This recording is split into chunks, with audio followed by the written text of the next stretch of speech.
안녕하십니까, 알림이 황희두입니다. 시작하기에 앞서 어제 계속 가보겠습니다. 150권 나눔을 완료했다는 소식을 전해드리려고 합니다. 매달 책을 나눔하는 이유는 독서가 가장 중요하다고 생각하기 때문이고요. 그리고 의미 있는 책들을 더 많은 분들께 알리려는 목적입니다. 그래서 스스로 책을 읽고 토론도 하고 방송도 챙겨보다 보면 더 깊이 있는 사색이 가능하다고 보고요. 앞으로 계속해서 인플루언서의 사회적 책임을 다할 예정입니다. 특히 이 책이 검사들한텐 치명타란 생각도 듭니다. 임은정 검사의 이 책을 두고 검찰 내부에서 부글부글하고 있다는 소식이 전해졌는데요. 저서의 10원짜리 사건, 10원어치에 100원짜리 사건에 1000원어치에 공력을 기울이라 이런 훈시를 하던 검사장이 있었다는 내용이 있는데 검찰 내부에 저렴한 인식 수준과 파렴치한 행태를 알린 거죠. 그런데 이를 두고 이프로스에는 경위 설명과 정정 사과를 요구하는 글이 잇따라 올라오고 있다고 합니다. 그래서 공론장으로 나와 동료들과 토론해달라 이런 목소리를 내는 검사들도 있다고 하는데요. 해당 소식을 접한 시민들은 다른 검사들 말보다 임은정 검사의 말을 100만 배, 1000만 배 더 신뢰한다. 여기에 엄청난 공감이 이어지고 있고요. 나쁜 짓 하는 건 다 눈 감아주던 사람들이 잘못 하나 지적하니 저렇게 달려드는 거 보면 참 어처구니가 없다는 지적도 나오고 있습니다. 책을 직접 구매하신 분들은 주위에도 계속 책을 알리는 것도 도움이 될 듯 합니다. 어제 민주당 전당대회 누적 결과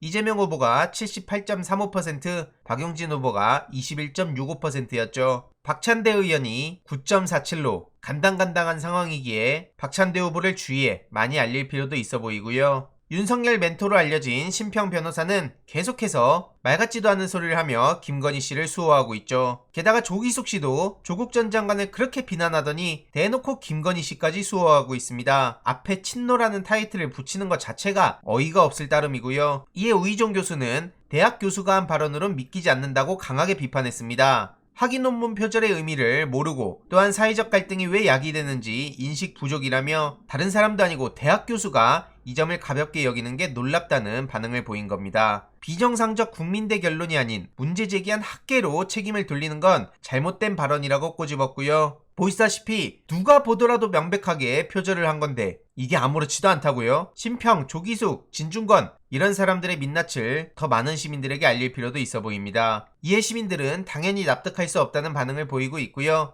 김건희가 그냥 일반인도 아니고 대통령 부인 영부인이란 자리에 있는데 이걸 검증하는 건 당연하다는 반응이 나올 수밖에 없는 겁니다. 서울대 국제문제연구소 외국인 교수 또한 김건희 씨 문제에 대해서 계속해서 트윗을 하고 있는데요. 해외 망신이란 생각까지 들지 않습니까? 이에 국민대 동문들도 더 강하게 목소리를 내기 시작했습니다. 교수의 결정에 반발하는 건데요. 동문회를 중심으로 내부 반발이 거세지고 있기에 당장은 국민대가 얼토당토하는 결정을 내렸지만 시간이 지나면 지날수록 김건희 리스크는 커질 수밖에 없다고 생각합니다. 그래서 김건희 논문, 김순호 밀정 의혹 등 동문회까지 들썩이며 대학가가 혼돈에 빠졌다는 얘기도 나오고 있고요. 게다가 김은혜 신임 홍보수석은 이달 중 피의자 신분으로 소환할 방침이라고 합니다. 저런 사람을 애초에 홍보수석으로 데려온 것 자체가 문제라는 지적을 안 할 수가 없고요. 지선 과정에서도 얼마나 많은 문제가 탄로났습니까? 쇼하고 있다. 각본 다 짜놓고 이제 와서 뭐 하는 거냐? 윤석열 주변은 다 그런 사람들 아니겠냐? 이런 비판이 나오고 있는 것 자체가 불공정, 비상식, 불의의 정부라는 생각밖에 안 듭니다. 게다가 나경원 씨를 복지부 장관으로 검토 중이란 소식까지 전해져서 많은 시민들이 황당하다는 반응을 보이고 있죠. 나경원 입각 여부를 놓고 막판 고심을 거듭하고 있다고 합니다. 박근혜 정부에서 교육부 차관을 지냈던 나승일이란 교수를 부총리 겸 교육부 장관 후보로 데려갈 거란 얘기도 나오고 있고요. 박순애 논란으로 위기에 빠진 교육부를 수습할 적임자로 떠올랐다고 하는데 이에 대해서도 계속 지켜봐야 될 것 같습니다. 당연히 나경원 씨에 대해서 비판하는 목소리가 압도적이고요. 나라가 망해간다는 얘기도 계속해서 나올 수밖에 없는 상황입니다. 특히 최근 박순애 어마어마한 만행이 탄로났는데 언론이 참 잠잠하죠. 만 5세 입학 홍보를 두고 맘카페에 접속해서 댓글 달라고 교육부 간부들한테 주문했다는 사실이 드러났습니다. 교육부 간부들한테 맘카페에 접속해서 댓글 달아라 이런 짓을 저질렀는데 언론이 왜 이렇게 잠잠한 겁니까? 당시 간부들은 이에 대해서 부정적인 입장을 전했다 하고요. 내부 반발이 심해지자 그제야 지시를 철회했다고 합니다. 이게 정상적인 상황입니까? 수준 처참하단 얘기 나올 수밖에 없고요. 이건 제대로 조사해서 감옥 가야 되는 거 아니냐? 사고방식에 진짜 문제가 있다. 만약 민주진영이었다면